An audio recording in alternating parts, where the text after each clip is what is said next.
super, super excited about our guest today. I'm joined by Adam Long on behalf of Wings of Valor. And I'm guessing a lot of you out there don't know what Wings of Valor is. Maybe some of you do. So we want to educate you on that today. So thanks for joining us. Absolutely. Always Thanks for having good to me. hang out. And so yeah, Wings of Valor. What is it? Yeah, so Wings of Valor is it's a veteran nonprofit, and we focus on serving all generations of veterans, all status of veteran, and both male, female. We bring them out to just outside of Parker, South Dakota, and we have a beautiful, beautiful lodge that we bring people to for a few days, and we let them pheasant hunt and eat well and camaraderie, hang out. We're putting a fishing pond in. It's an experience to be able to escape normal life for a few days, get a little South Dakota pheasant hunting, little fishing, little bit of time. But honestly, the biggest thing is just escaping and being with your brothers and sisters again. Yeah. Connection. So it's a connection. Yeah. Yeah. So why is this important to you? Why is Wings of Valor? Tell your story. Yeah. So I was in the Navy, and then I was in the Air Force. Retired out of the Air Force, and I was injured really bad and went through a heck of a process of healing. And in that process, it became so apparent to me what it was going to take for one, myself to heal, but two, others, and what that looked like. And how do we save these people's lives? How do we get them healed? How do we get them in a good direction moving forward? How are they going to have a thriving life outside of the military?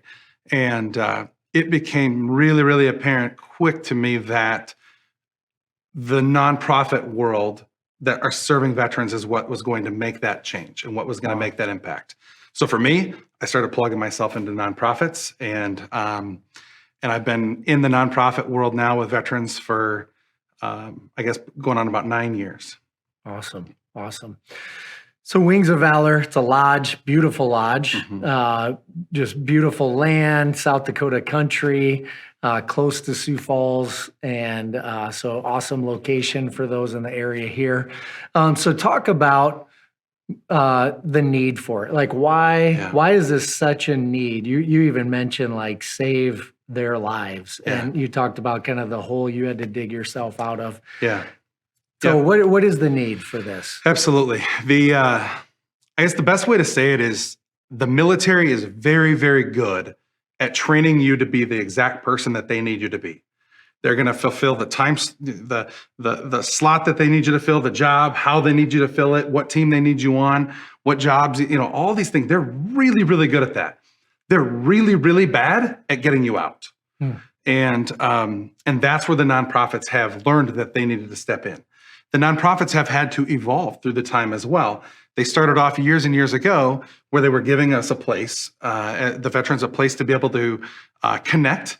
And unfortunately, a lot of it was connect and reminisce over beers and drinking and doing that. And that, although that was better than nothing, we've learned that we can do better. And so in time, we've been able to evolve and change that. And so there's a lot of amazing nonprofits out there doing absolute incredible work that amazing people fund, because again, all these nonprofits, they're not coming any money from the government. This is all just coming from businesses and individuals. Yeah. And what we're able to do then is we're able to focus on the needs that are in place right now. We have all heard the numbers of 22 veterans a day are killing themselves. Oh. That number it's mind-boggling. That number is crazy, and I'm not okay with it, and nobody should be okay with it.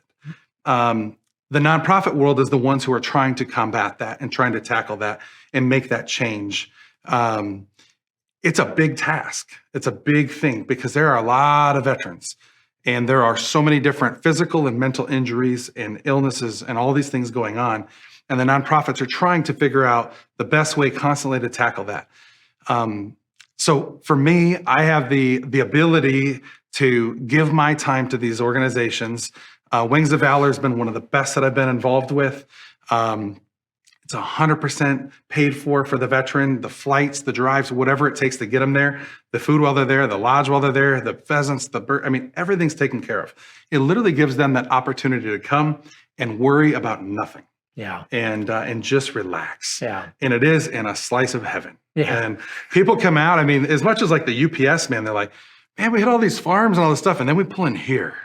And it's like when you turn around that corner, it's just lined with American flags and this beautiful wood lodge and this perfect landscaped yard. And I mean, it's to give those veterans that are coming that perfect experience, kind of that mountaintop experience on the plains, but yet mentally being able to give them that mountaintop experience. Yeah. And it's powerful. So explain what a weekend or a visit to Wings of Valor Lodge, like what would that look like for a group of veterans? So again, we serve veterans from all over the country. We fly them in, they drive in locally, so really a wide range and any generation.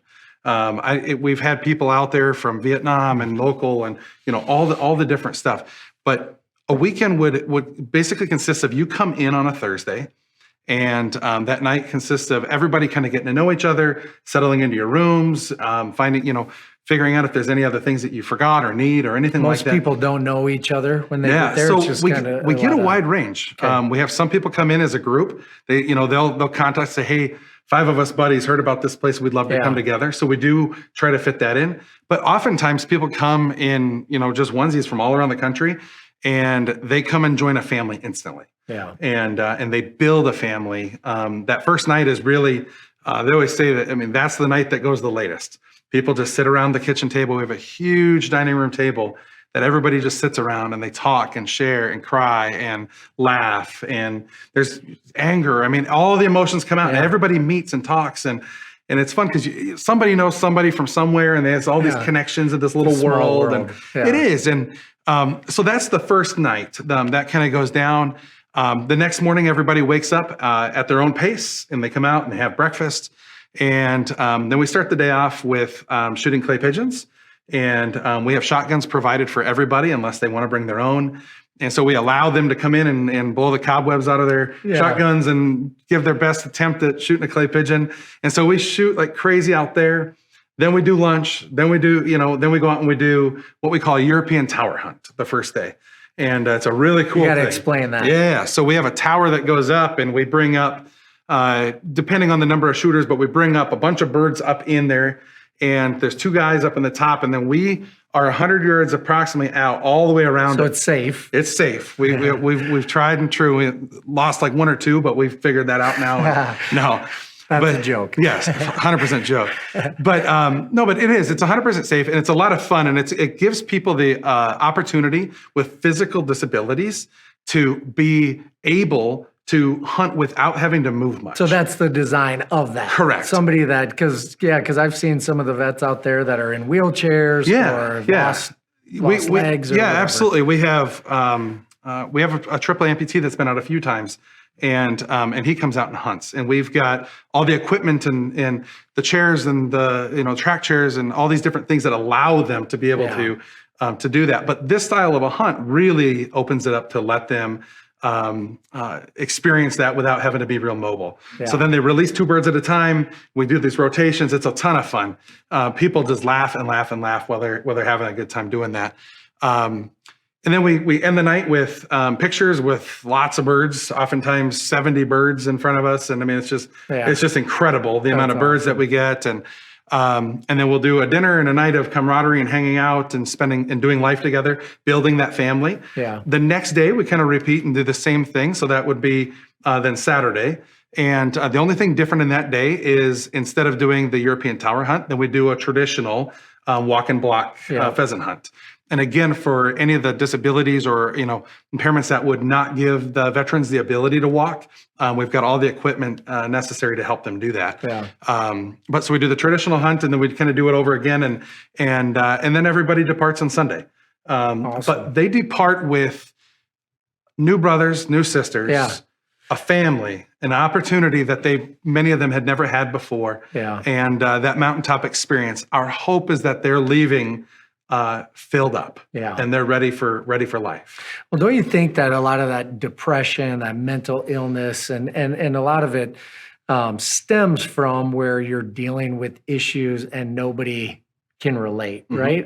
Like in your case, when you left the military, and now people that are in the military understand what you're going through, but very Right. few outside of the military can connect on that level, I would guess. Yeah, it's a huge part of it. It's even understanding the type of care that we get. It's everything from the type of injuries, because we tend to get different injuries than the average people, to the type of care that we get, to our retirement processes, to there's a lot of things, and it is really, really hard to ask a civilian to be able to understand that. And so many of us don't ask you to understand that. We just internalize it. We take it in, we deal with it. And we know how that goes. So a big part of this is just getting together with people that can understand and just share. Absolutely. And make that connection. Absolutely. Yeah. It's huge. Yeah. And so many of the people say the pheasant hunting was great, but the time with these people together, that's what makes it That's special. what this was. Yeah. And that's awesome. And we've had more people in tears not being able to describe what that experience was for them. And then later, write it, share it over a phone call, and I couldn't even share it with you, but this is what it was. Adam. I needed this. So you mentioned a lot of the nonprofit, and maybe this was the past or whatever, but where they'd get you together, a lot of drinking going on. Alcohol, it's a dry lodge. It is a dry lodge. So yes. why is that important? Yeah. So we made a decision. The leadership made a decision to do that. For multiple reasons, but one, we have weapons. We're hunting, so it's a good thing to. It's not a good mix. So we keep everything very, very safe, and so we're not going to mix that exactly. But so many veterans are dealing with alcoholism and depression and alcohol issues, and all of that stuff combines, and it's this really, really negative circle that a lot of veterans get involved in, and so many times veterans were coming. They'll go to somewhere and it would be a veteran event and they maybe have been sober for 2-3 months, really fighting hard to get to that. And then all of a sudden they go to this event with their reconnecting with brothers and sisters. And then now, hey buddy, you want that almost beer. Like they have to drink. And they're back in it. And so leadership made a really smart decision. They just said, hey, we are not going to have any alcohol on this campus. I understand if you guys enjoy having a beer together. And for many people, there's nothing wrong with that. But it's not going to happen here.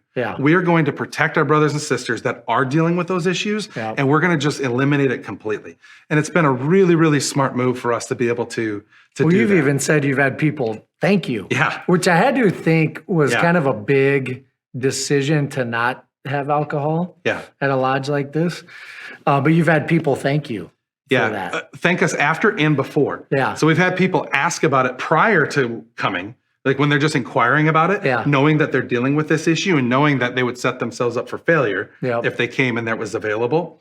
But then people afterwards saying, hey, I didn't know that it wasn't going to be here, but man, that was a stressor that I had. And I'm so grateful that I was able to come and not have to worry about that. It was just a known that it wasn't going to happen. And it helped support my what I'm trying to heal from. So it's been a really good thing. That's awesome. Is this something that can only military people go and hunt at Wings of Valor? So veterans, I should say.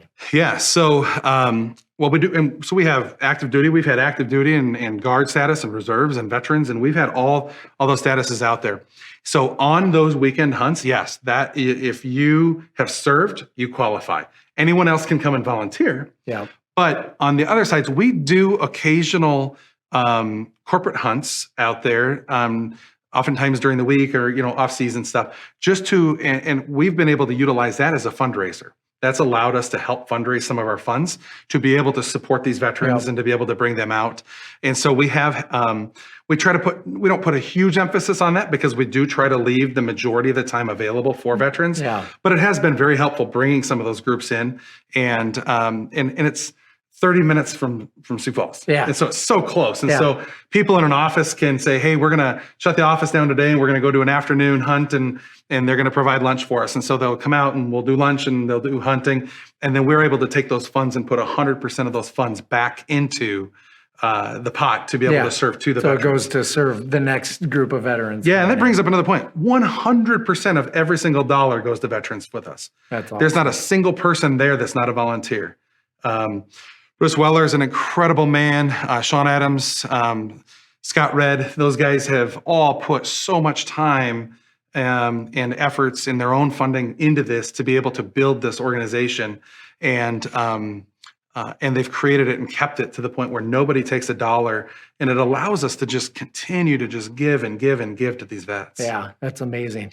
So on that, you guys have a huge fundraising thing coming up. Yeah, we do. This week. Nothing like a last minute Facebook Live. Yeah, surprise. Yes. Yeah. So when is it? Yeah, so Thursday, salute to our heroes. We have an event, and it is a dinner. It's going to be a nice dinner with Chef Dominique coming out, and Jeff Gould's going to be putting on an incredible presentation that he's put together.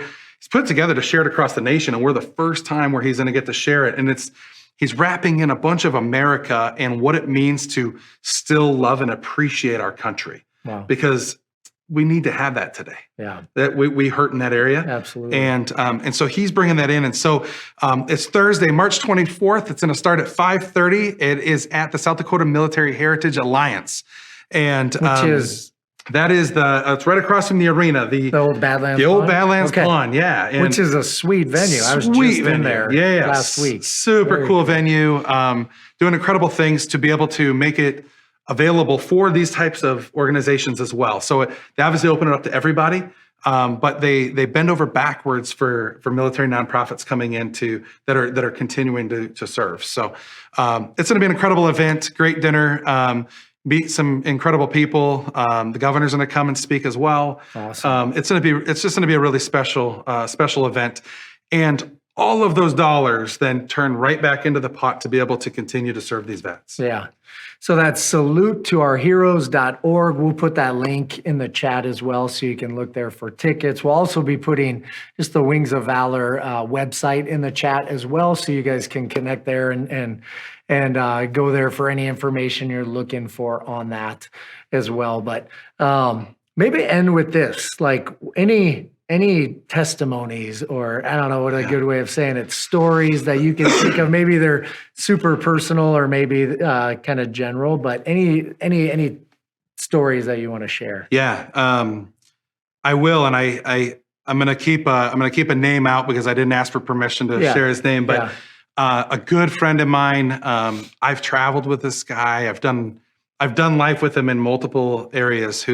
He's done inpatient care. He's done outpatient care for mental health. He's just gone through and just a lot of things, and caused stress with kids and his wife and all these deals. And I can sit here right now with you, Tyler, and I can picture his face. I remember standing out by a hay bale, and I looked over at him, and he had a smile, and I had not seen a smile ever on this guy's face. Ever. Yeah. Ever. Everything. I've driven in a car for 12 hours to Colorado with not one smile. Not one smile. This guy smiled. And not only did he smile once, he didn't quit smiling. Wow. And to me, that lit me up. And that was actually one of the very beginning when I started serving out there, was that. And I said, this is it. Yeah. This is it. That's amazing. And and it just really hit me. So it's incredible how many veterans have lost the act of a smile. Yeah. The ability to just give a smile for even a small part of a day. Yeah. And that has changed that. And so if I can just speak to that veteran that's watching this right now, it's okay to smile again. It's okay to have a smile. It's okay to feel that that you have a problem that you need help with. It's okay to reach out for that problem.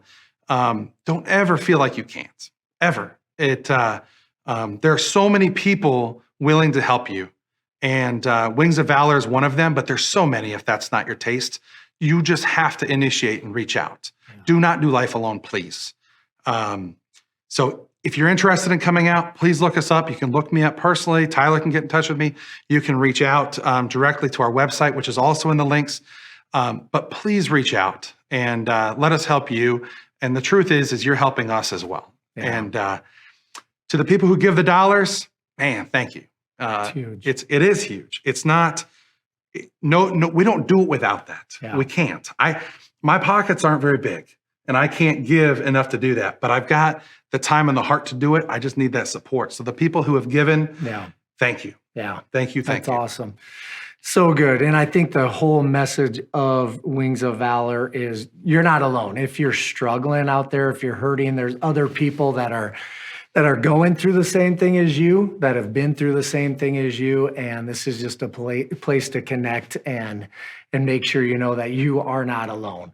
And so that's why I think it's so cool what you're doing and how you're just pouring your heart and your life into this. So thank you for that. And thank you to all the guys out there. Brother. And this Appreciate Thursday, check out the links, tickets, but even beyond that, how does somebody get referred to this, or is it something, do a lot of the vets reach out themselves to bring themselves, or? Both. Yeah, okay. Absolutely both. And you can, honestly, anymore, it's I can give you numbers and all these things, but everybody just goes and Googles anyway. Yeah. You can absolutely just search for the website, go to the website, you can find us, and you can reach out personally. If you have a family member, a husband, a wife, a brother, a cousin, a son, a daughter, anything like that you feel could benefit from this as well, absolutely reach out to us and we'll help guide you on how to get them towards us. We're not going to throw you under the bus and call and say, this person thinks you need help. That's not the goal. The goal is to make sure that nobody's doing life alone when they don't and shouldn't be doing life alone. So good. So good. Yeah. And it's 100% free. 100%. Yep. You're gonna go away with a lot, and you don't have to come with anything, and you're gonna go away full in with a lot. Yeah, that's awesome. Well, hopefully this is something. If you've never heard of Wings of Valor, hopefully this is something that you connected with today. So check out their website for more information. And thank you again for joining us. And thanks again, brother. Absolutely. Appreciate you, man. All right, we'll see you next time. Thank you.